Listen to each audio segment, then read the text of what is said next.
So check in. Anyway, this is the Tritan update. Thank you all for joining me here to spend a little time with us on a really cool product. You're checking in. Since this is the Tritan update and since I can't recognize all of our team individually, if you're part of the Tritan development team or Tritan specialist team, would you guys let's just start by just standing up so we can recognize you. I want our guests to see who you are. These guys have done a truly phenomenal job in bringing this product to us. Today in this session, I really want to accomplish three things. First, I want to give you a rare kind of peek behind the curtain into what our team goes through in this product development process. I want to show you really what it takes to create and launch a groundbreaking product like this. Now, I'll warn you, some of this process of creativity is a little bit messy, but I hope you find it interesting. Second, I want to share with you some of what we've learned along the way, both in terms of the design and in terms of how we intend to use the Tritan in the field. And finally, I want to paint a picture for you of what your path forward might look like as we help you and your team when you take delivery of your first Tritan 560s in the coming weeks and months. So you all remember it all started back in 2020 here with some of the original concept sketches as we were just really with an idea at that point. And at that time, think about it, 2020, we had several innovative tools that were all designed to perform very well in certain types of applications. 2020, we had the Talon 2000, for example, with that unique bottom loading carriage, and it had some unique electronics on it. We had the Trackstar I-Series that was, as mentioned earlier on the big stage, it was just in launch just previous to this. And then there was the Acrobat and the Acrobat Quick Fit, built to work in confined spaces, typically where pipe is set overhead, and then the machine is installed onto the pipe after it's set. We had this vision of combining some of the best attributes of each of these with an overarching goal to help improve safety and increase efficiency. And at this point, we had a great idea, but something like this had really never been done before. So what did we need?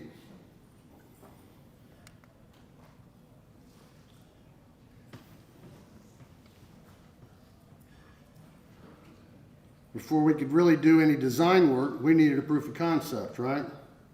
We have to prove to ourselves that this idea is realistic, that it's achievable, and this thing may actually do what we think it could do. This was September of 2021. It was really rough. It was down and dirty, but it was a start. We followed that with this second attempt in October of 2021. Still rough, using a lot of materials and components that we had on hand, and without a ton of analysis or attention to detail. There were no style points at this point. The idea was, how do we fail fast to succeed sooner? And what might reasonable expectations be for a product like this? What might that actually look like? Then on to further refinement. It's starting to look like something at this point. It's still not pretty. It's quite a mess, but it is progress. Then to this, in September of last year, just over 12 months ago. Wasn't perfect. It wasn't even necessarily complete, but it did work.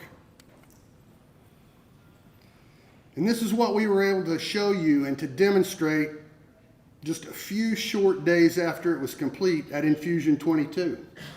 Little did you know just how new this product was. This was the alpha prototype, the very first real prototype. And for a first prototype, I got to say this thing looked great and it performed really, really well. For a new product, for you guys, it had just magically appeared at Infusion.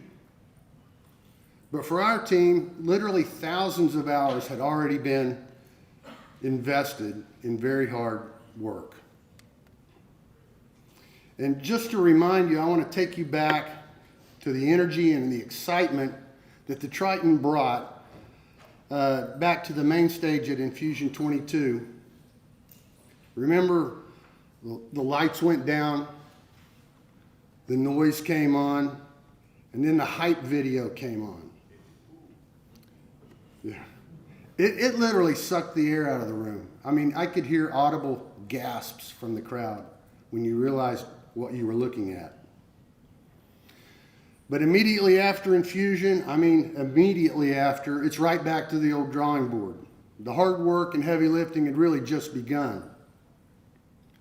Based on what we had learned building the alphas, as well as our own observations and your initial feedback from the showing at Infusion, we had to ask ourselves, what will make it even better? And concurrent to the development process, we're also working to try to build on the enthusiasm of the launch.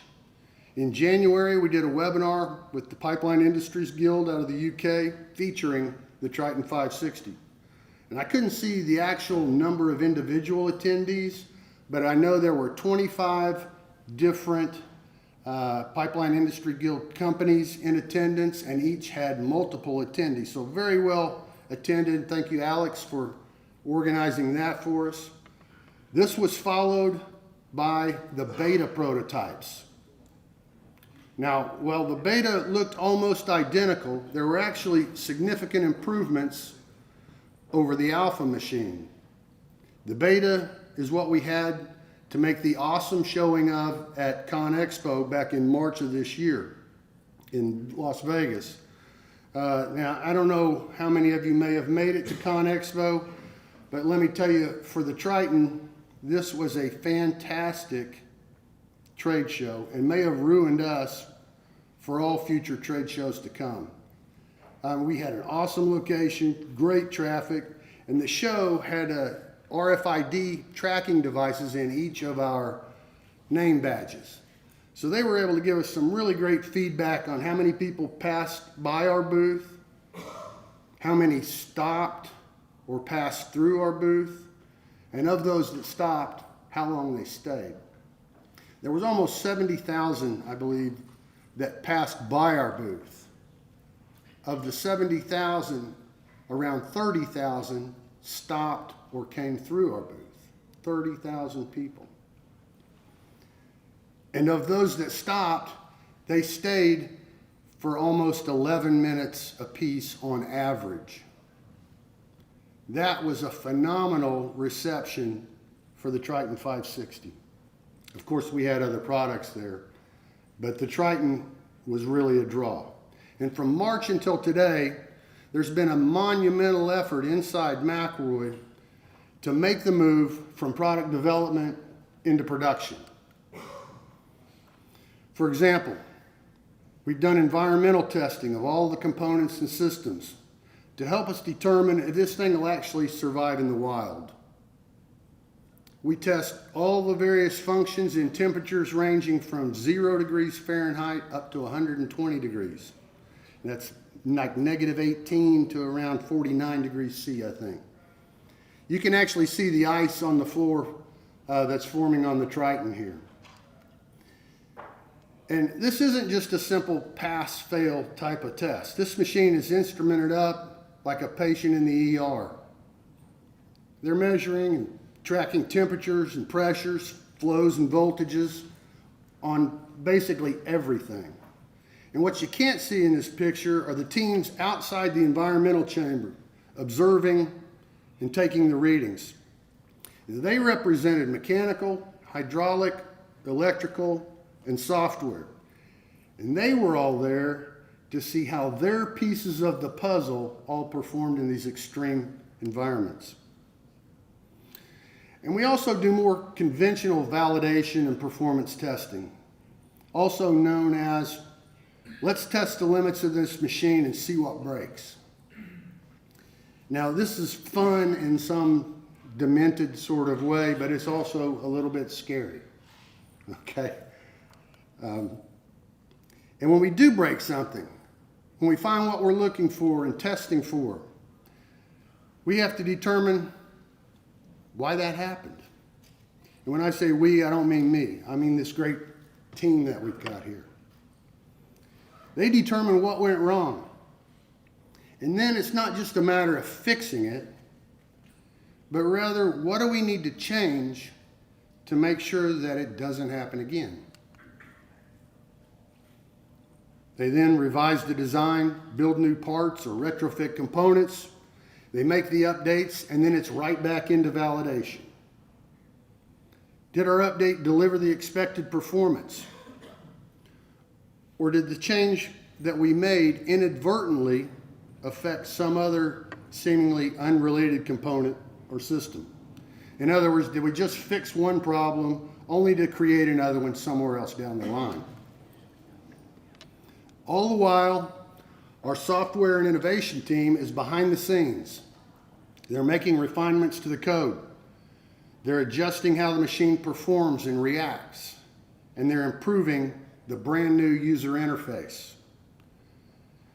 This is where we can really begin to dial in some of those finer features and the details on the interface of how the machine is actuated, how it performs, and how the heater logic works.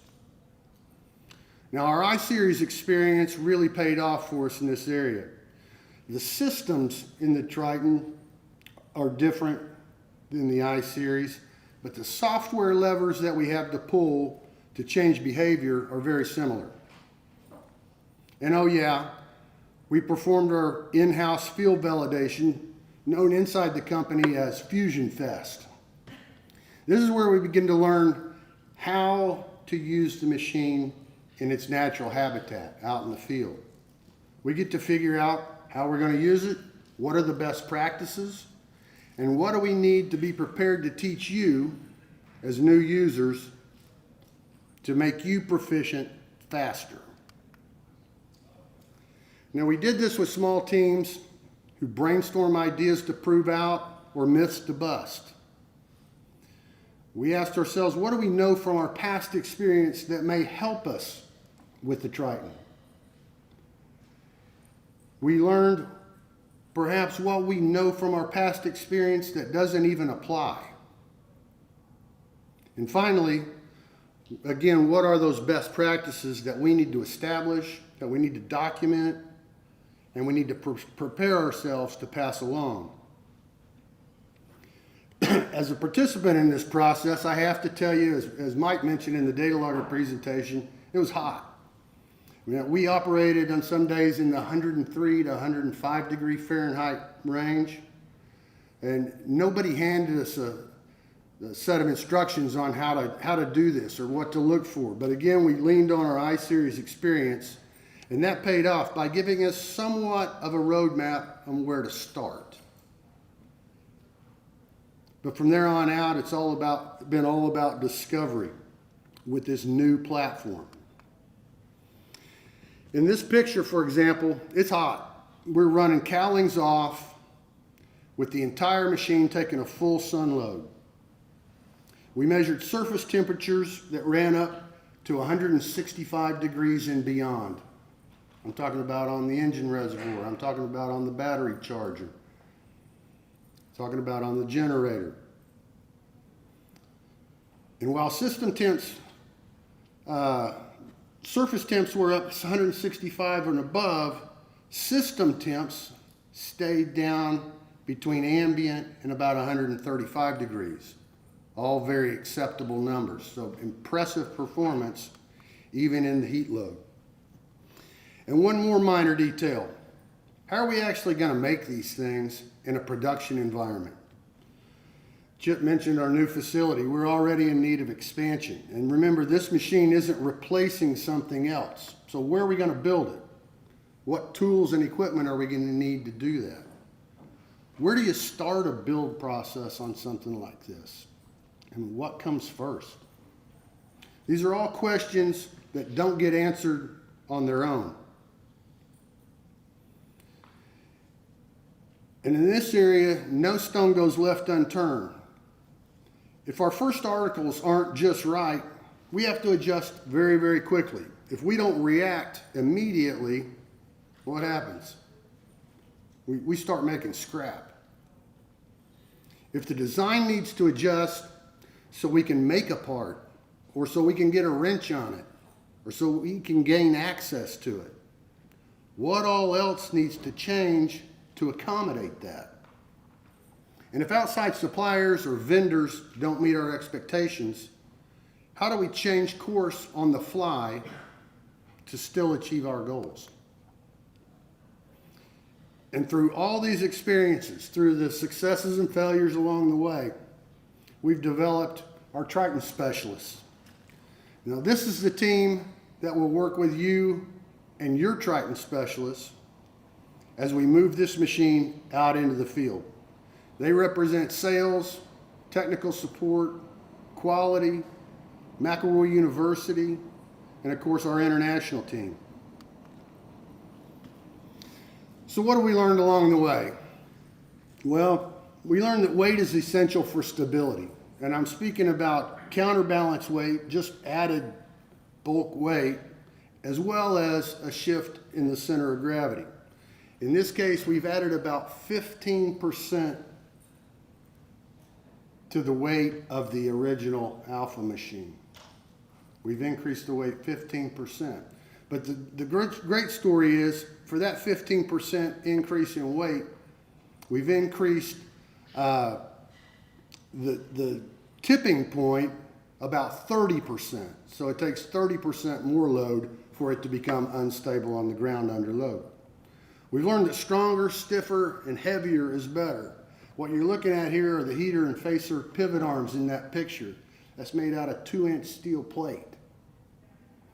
We learned that the user interface needs to be laid out for efficient workflow, keeping in mind that we have new functions to control on the data logger. We learned the new heater works really, really well, not only in terms of temperature, but in terms of sound, ergonomics, and fuel consumption.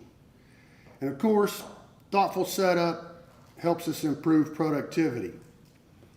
With a new approach, we have new needs to consider in our setup. And it's crucial that you establish a good process workflow. Process workflow. What are we talking about there? Process workflow or process logic. Think of how your best operators perform on a legacy machine. Whether it's well documented or not, experienced operators know exactly what their order of operation is. From the time the first length of pipe's loaded in the machine, right through the completion of the weld and transition to the next joint, they know exactly in advance what their next move will be because they've done it a million times. But with the Tritan, it's different. What we learned through our experience is that you really have to become familiar with that wireless interface so you know where you need to go to control what function. We learned that some accessories work better than others. Some are too high, some are too low. Some are not stable enough, or they're not ergonomic. And before you can even approach the pipe, you want to have certain parts of the machine in prescribed orientations to provide you with the maximum amount of adjustability over and around the pipe. We've learned when and how to use auxiliary equipment and what adjustments are best performed using the Tritan and what adjustments are best performed using a piece of support equipment. We learned that when you approach the pipe to make the next weld, we need to know what to do first. People on a legacy machine are presented with a pipe, one pipe in the fixed jaw, they know exactly what to do, another pipe in the movable jaw, they know exactly what to do. With the Tritan, we're going to preset the pipe typically in advance of the machine approaching. So you're presented with two pipes at once. And two pipes at once typically aren't going to be alignment. And we have so much more adjustability in the Tritan that brand new users, if not given a roadmap, will become confused on where do I start, what do I do first. We've had to make that clear. And when a joint is complete, then how do I effectively transition to the next joint? So what can you expect? First, you can expect that there's a whole bunch of your I-Series experience that's going to translate very well to your Tritan experience. The familiarity you have with that platform and interface is going to naturally carry over to the Tritan.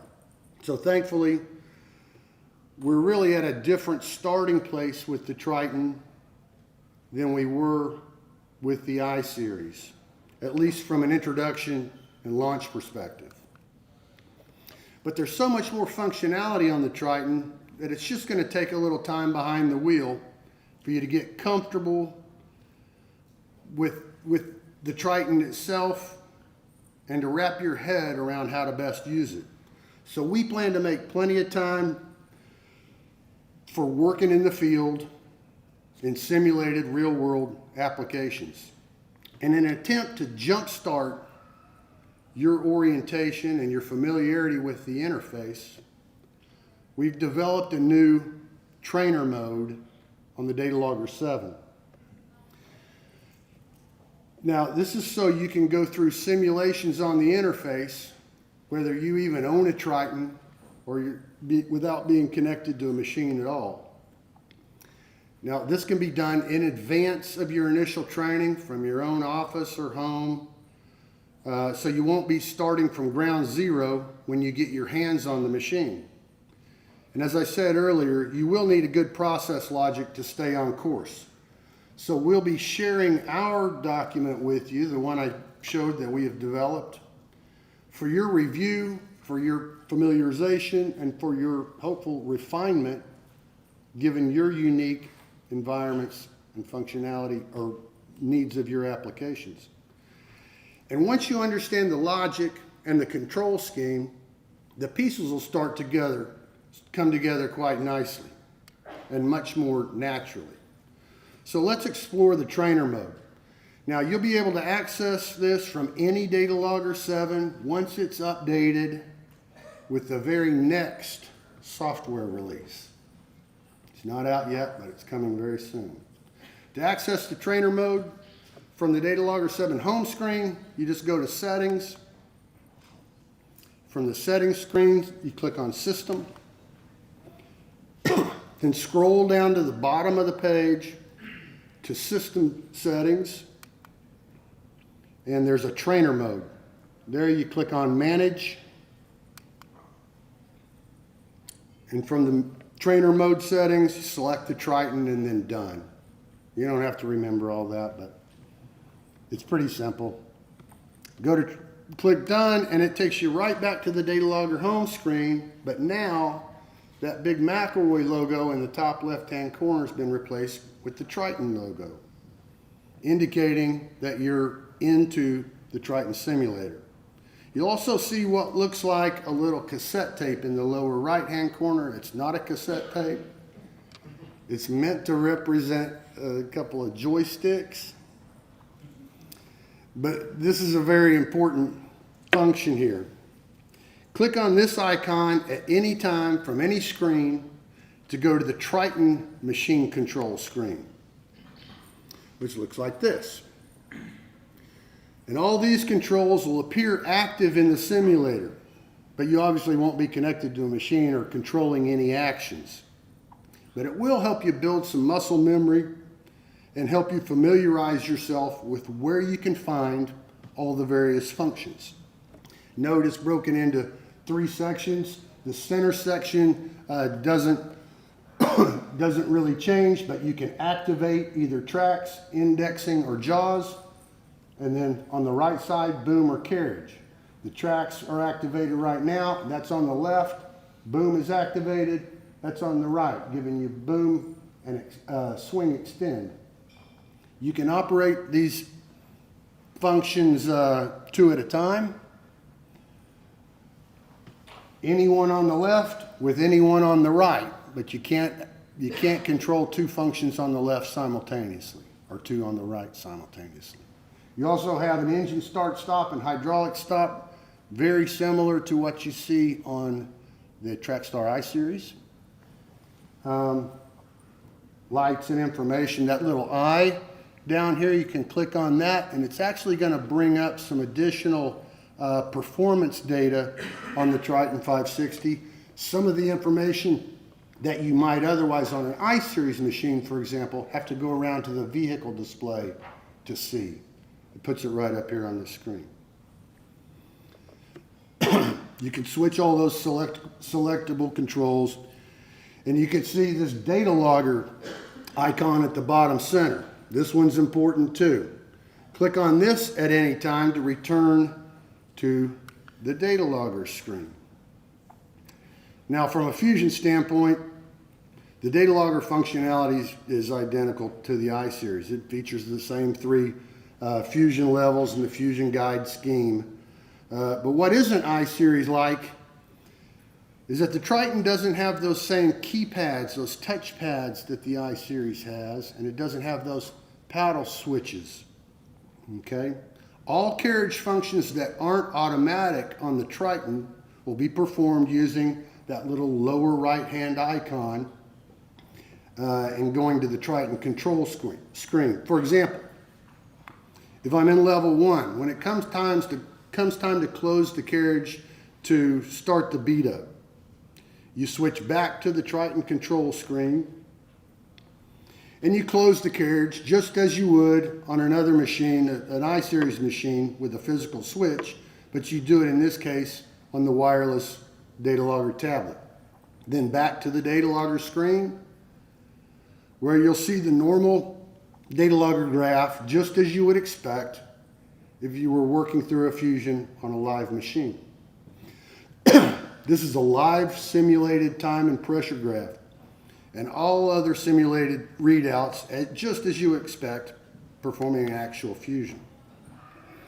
Now, once the simulated Fusion process is complete, you'll be asked for the same kind of confirmations that you would expect in the actual operation, and you'll even be presented with a simulated joint report for your review. Again, all the look and feel of operating on a live machine, but in a simulated environment.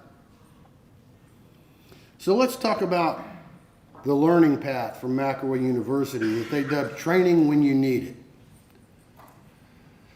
You can see the various modules. There's pre-launch. Pre-launch, think of this as an orientation targeting those who are thinking about or just purchased a Tritan, or those who are about to receive their initial training. There's quick launch, targeting those who have a machine en route, focusing on what you need to know on day 1 of receiving or owning a machine.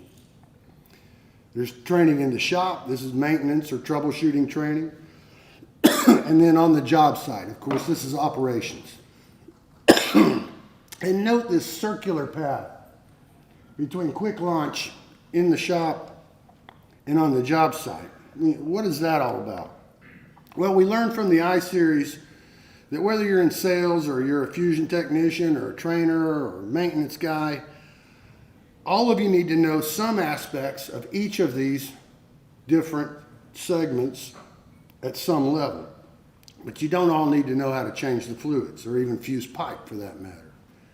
But you do need to know things like, how do I start this machine? How do I make a wireless connection to the data logger? How do I navigate between the data logger screen and the Tritan control screen? And then how do I perform any needed software updates? So hopefully now you have a better feel for the progress we've made over the last year, as well as what we've learned along the way. And you should have a better idea of what to expect in the coming weeks and months as you prepare to take ownership of your Tritans. Excuse me. I'd like to leave you with a little challenge before we go to questions. Now, going back to the I-Series launch, you guys did a great job of highlighting on social media your activities and efforts with webinars, with training, with promotion, with field success. Remember that the I-Series came out during the pandemic, and in many ways we didn't have a choice.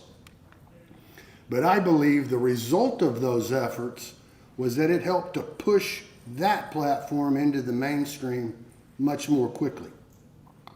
As you begin your Tritan experience, I challenge you to make your efforts known on social media in much the same way. And when we're back together here next year at INFUSION23, I'd like to recognize a Tritan champion with a special honor for their efforts for online promotion and with the Tritan 560. So with that, I will open the floor to questions. Charles,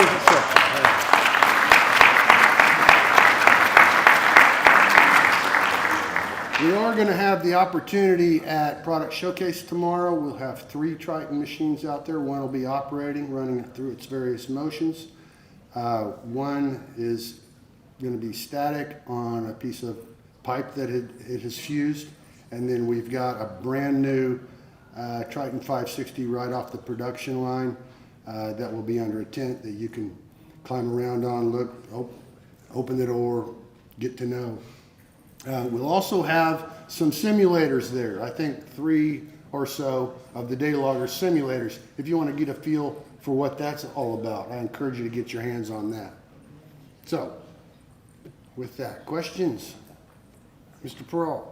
You mentioned that you found out in your testing that some accessories worked well with the Tritan, but some didn't. Some didn't. Which ones did? So, for example, at Infusion last year, one of the ways we showed the Tritan 560 was on a set of low-profile rollers.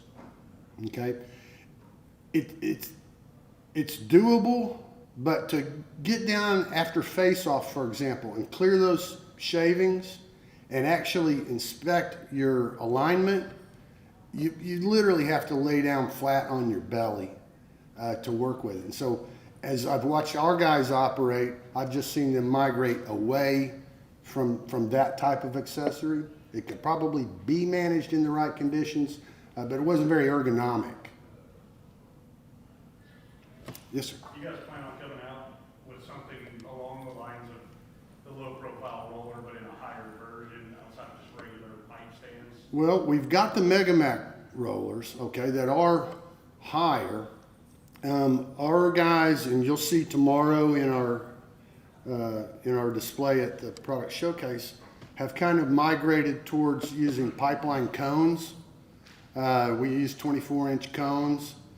They're quite stable. We don't make them, but there are a lot of them out there, especially in the markets that I think we'll see this thing in. And a 24-inch cone on a 22-inch maximum diameter pipe gives the pipe some freedom of movement while holding it in a relatively stable condition and at a comfortable height. That's one in particular, one that seemed to work real well. Other questions? And concerning the machines that are being delivered outside the US, obviously it's a very new machine, you pointed out the operation different, the Yeah, Dave. function is different. Will the potential to get that training be available? Absolutely, absolutely. The expectations for training and support for our international customers is going to be no different than our domestic customers. Okay, we want to get you exposed to the machine before you actually take possession of it, and then we'll be following it out, and we'll making that next step. Yes, sir. Exactly. It's going to be a very, very different experience. It is going to be a different experience. I agree with you, and we want that first experience to be absolutely positive. Because some of it's not used correctly, and people feel that it's not got the potential that they thought it had, but it's because they're not using it correctly. That's exactly right. Tell them that. It's been interesting as I've seen people view the Tritan for the first time, even going back to Infusion 22. There was one of two lenses that you could use to view the Tritan. One is a lens of, I see the machine, I know what I do today. How do I do exactly what I do today with that machine? And it's not, the end result of that's generally not positive. The other view is I see a new technology, a new platform here with new capabilities that I've never had before. Having that now, what might I do differently to make my job site safer or to gain productivity or gain efficiency? And through that lens, the Tritan really shines brightly. Same machine, same application, two different points of view. I mean, we've got guys, everybody has, that are absolute experts at using a standard traditional design machine and maximise productivity. Yeah. So Go back. They're not going to be able to apply that methodology to the Tritan. They're going to start again. Yeah, you got to start again. And I think back to the presentation we had earlier today, the keynote about change. Okay, think about how much of that applies to exactly what we're discussing here. Yeah. Not a thing here, is it? No, that was not intentional. That was not intentional at all. It's an observation I drew because the gentleman that spoke to us happened to sit down next to me to have his lunch. So I had a fun time having that conversation with him. Yeah. You know what the lift capacity of that is? I mean, obviously 22-inch pipe, you're not going to run all pipe everywhere. What is have you guys established a maximum lift capacity? I don't think it's as much about lift capacity as about tipping point. And the idea of the Tritan is not that it's a material handler necessarily. It is capable of doing some of that work, but in a typical fusion capacity, you're not lifting pipe really. Any of the diameter and SDR range within its capabilities, it can actually handle the end of the pipe real well. If you're interested in getting into the center of the pipe and raising it up and carrying the whole length of the pipe around, you could get into some areas. We've got the guys in the room that know the exact tipping points. I don't want to. It's different in every orientation of the carriage in relation to the tracks, so it's not just a number, but then it's also a bit of a misnomer tipping point where if it's too heavy, if the machine would otherwise tip under that weight, it's not going to pick it up in the first place, so it's not going to tip. It's just not going to lift. Okay, so, but we're nowhere near those weights in any of the fusion applications we've run into. And it is quite stable on the ground. Hey, Chris. Yes, sir. You talk about, you touched on the weight increase of what they saw a year ago, and I think it would be very instructive to share with them that that was all an outgrowth of what we learned in not handling the pipe, but manipulating the pipe. Yeah, that's exactly right. This wasn't a matter of how much can we carry around, really, but the feel of the machine as it's doing the job it's intended to do. And we made our own observations, and we got some very good feedback from those initial viewings of the machine. And it really is a matter of arriving at a point of stability that when you look at the machine and you operate the machine, you have every sense that this thing's solid. Okay, being new, being different, being unlike anything else in the market, the doubting eye can tend to say, oh, there's a reason not to use it. There's another reason not to use it. And any of that tippiness was kind of part of that. And it is quite stable now, even under load. Yes. I might have missed it, that you may have said it already. Have you guys identified what the productivity changes are in this over like I-Series or over at the T5 or something? We've not done a direct measurement at this point. We probably will at some point. As I think about operating any conventional machine, ours or anyone else's, the legacy machines, depending on what type of operation you're in, you're going to fuse a piece of pipe together and then you're going to transition to the next joint. in that transition time, whether you're tracking or pulling pipe or whatever you're doing, you know, that's a variable. But then you're going to arrive at the end of the pipe one way or another. And let's say that's in the fixed end of the machine. And you're going to get to clamp on that fixed end so you've got transition time, clamping that pipe, loading the next pipe, which can begin really at that point once I've transitioned to the end of the first one. The loading of the second pipe can't start until I've transitioned to the end of the first one. And so you've got that transition time to deal with there. And in the case of the Tritan, the pipe can be pre-staged. While one joint's being fused, the next joint can be staged. So you're at least picking that time up. The fusion process is essentially the same. Yeah, I was just curious if you had identified. We've not done a study at this point, no. Chris, what have you looked at, like, this inclement weather? So, like, obviously, it's, like a shelter, or like, Well, we've been using just tents, I don't know, I call them tailgating tents. You're not going to be fusing in the rain unsheltered, right? With the Tritan, you only need to shelter, you don't need to shelter the entire machine like you might with any other machine. You just need to shelter kind of that fusion work zone. So we've been using those just tailgating tents. any issues with, distribution so far? Like, even carried out for distribution? Any issues with taking carriage off for any? Well, the carriage comes off quite easily. You've got the hoses and cables to disconnect from the bulkhead like you do on an I-Series, for example. And then you just pull two detent pins, and the indexer just rotates out from under the carriage. It's quite fast. And then it's a 4-point lift. So it's ideal for in-ditch work.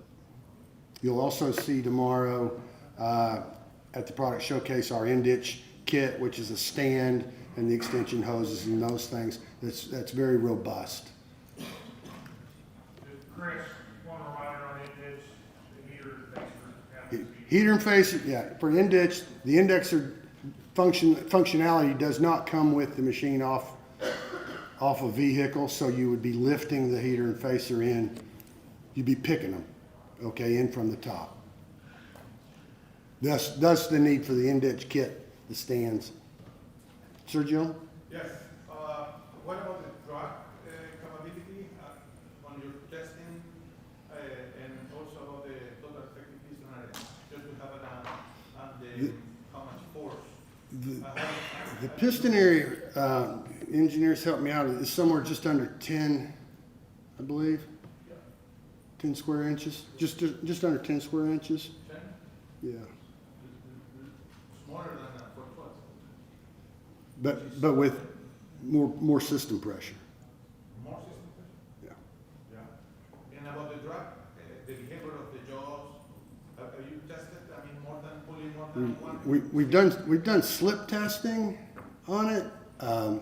We've not run into anything we couldn't overcome in that area. And for slip testing, that's done in a 3-jaw plus 1-jaw configuration. We haven't had any issues with slipping in 2-jaw and 2-jaw at all. It'll take full system pressure. Maximum DR that is specified? We've got, what do we have, some 5 out there that we've been playing around with? I don't know. I don't know that it's got a limit. You said you got some DR5, you're talking 22-inch DR5? It's 20 or 22. I'm not sure which. That was gonna be my next question, is kind of what DR range are you guys comfortable with? Let's be very clear, the 22 DR5 we bought because of its extreme weight. It's not a standard pipe material, it is pipe that is extruded for penny fabricators that wind up putting in a lathe and turning it down. Absolutely. So the DR5 has let us prove that it can handle the weight and rigidity. But I think DR7 is the most that's out there at 22. Yeah, and I think we designed around something just heavier than 7. So we have 5 minutes left here. Additional questions? These are great questions, by the way. Hey, Chris, I've heard some rumors from a few individuals here that are questioning whether the units ever actually produced a fusion. Yeah. Maybe from a few people, so could you attest to I'm a witness. Yeah, I did hear that question third hand, kind of, and I chuckled. And I was reminded of, I told the story earlier, I'll make it fast, but I was reminded when we came out with the line tamer. We came out with the line tamer, there was nothing else like it, and it was a great product, and it straightened and re-rounded large diameter coil pipe. And people look at it and they kind of get it, and they'd say, hey, can you bring that thing out and do a demo for me? And I'd have to ask, do you think it doesn't do what we say it'll do? We go ahead and take it out and do a demo, and we'd sell a line tamer. But that's the same with this. Of course, it fuses pipe. It fuses pipe very well. You'll see it's on some fused pipe tomorrow. We've got an hour at product showcase. To dedicate a machine an hour to make a joint seems kind of silly. But yes, it fuses pipe very well. Probably got one of the best performing facers of any machine. The facer is a real joy, yeah. And so if people have had challenges on some of the 20-inch type pipe with facing, this thing faces like a dream, thankfully. Yes, sir. Would you like to retain the fusion cylinders that we seen a year ago, as in, but chop them out, like taking out 2 pins, very, very efficient for doing carriage rebuilds? Right, the carriage cylinders are outside of the guide rods, so they're not incorporated into that guide rod like our conventional machines. So there are 2 pins, makes serviceability of that whole system very easy, very efficient, and that's still, that's what's on the production machine. Yes, sir. Good question. You can use in this machine accessories like elbow, tees, wise. Yeah. Yeah, so the question is, can we fuse elbows and T's fittings in this machine? It's you can operate it in a 2-jaw plus 2-jaw orientation. It has a full-length guide rod all the way from the outer fixed through the tailstock on the movable side. And you can operate in 2x2, 2 movable, 2 fixed, or you can operate in 3+1, 3 movable and 1 fixed. On that 1 fixed jaw side is where we could accommodate T's in any orientation, elbows, or anything else. Sets up very well for that. Chris, one question. Looking at the slides, it looked like the upper inserts were a standard insert out of the 500 or obviously there must be a master in there. Is that correct?